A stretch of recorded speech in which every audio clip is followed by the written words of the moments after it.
So looking back through the list of winners, I find myself considering how marketeers have been tasked with a lot of different challenges over the time: growth, change, and communication responsibilities. So strategists and marketeers who have won this competition over the years have represented brands such as SuperValu, Britvic, Permanent TSB, the Special Olympics, Goodfellas Pizza, and as Michael mentioned at the beginning, in 1993, Time Out Chocolate. So planning today, I found my own thoughts back in the early 90s. I can remember that far back. It seems just like yesterday, actually. And given the event that this is, I wanted to share a really short strategy story with you from my own life. So my mind reflects on a day that I was privileged to briefly meet one of, in my opinion, the great strategists of modern time. Someone who perhaps could have won the title of Marketer of the Year. As it happens, 20 years ago, or over 20 years ago, I went to university in Johannesburg. And it was South Africa's largest university, #1 university, 22,000 full-time students, really big. So not long before the first Marketer of the Year competition, my university flatmate and I journeyed to Soweto one day, and we'd been there many times before. But this time, it was to Nelson Mandela's tiny little matchbox-sized house.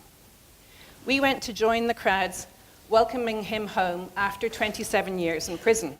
And as usual, there was a beautiful blue sky, and this time it was the backdrop to loads and loads of people dancing and celebrating his return.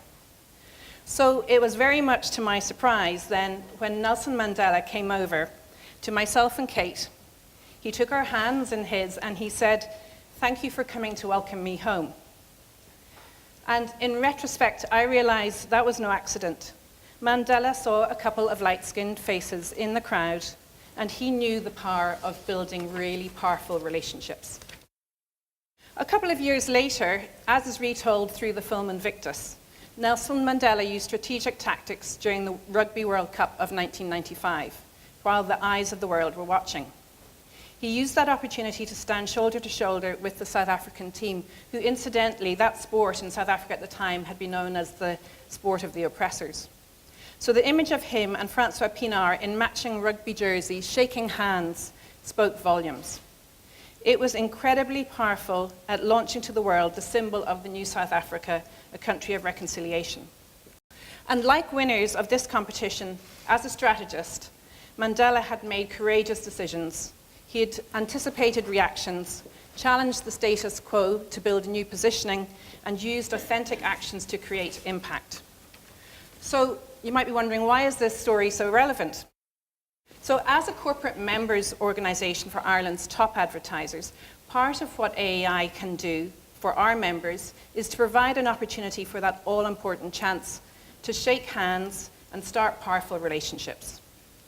We pride ourselves on being able to introduce our members to each other to really connect senior peers and facilitate that chance for colleagues to learn from each other, for people to meet people that they may not otherwise meet. And in comparison to some of the other organizations out there, we're a sort of boutique association because our remit is very, very specific. We represent brand owners and we represent companies who advertise. Only certain types of companies can join us. And there are times that we actually have to say, "I'm sorry, you can't join the association." So AAI cannot and never will be an association of 1,000 acquaintances. Therefore, we have the opportunity to really get to know our members. Our size is our beauty, and the teams within our member companies are focus. We can help when one member needs to ask something from another member, and we have the opportunity to really facilitate meaningful conversations that make a difference in practical day-to-day work for brands. We are a conduit for senior advertising peers. We are well known for our industry toolkit seminars, but we also have a private network for members. And that includes an online forum and person-focused influencers network. At these smaller member gatherings, we're there to welcome people who might be new, and we can also bring people into the conversation very easily, so nobody's ever standing in the corner at the side of the room. We've provided personal skills development through this group as well.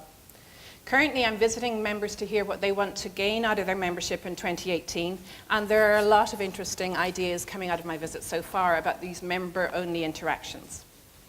So we really do relish the opportunity to help find solutions related to advertising. And at AAI, we're also known for our important work pertaining to potential regulation.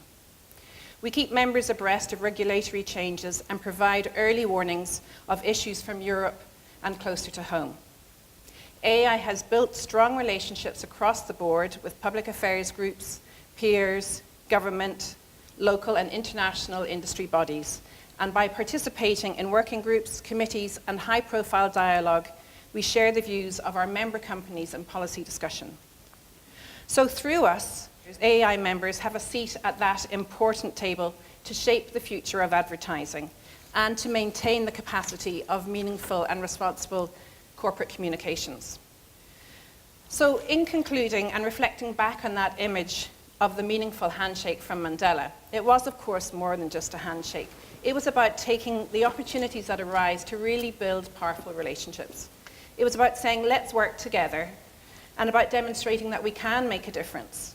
And for any advertiser here today not currently a member, I would really like to extend my offer to shake your hand and bring you into that discussion, to bring you into the meaningful dialogue about Ireland's advertising future. So Siobhan will have given the non-members here my card this morning, and we'd really, really like you to reach out to myself or Barry during the course of 2018 to talk to us about AI.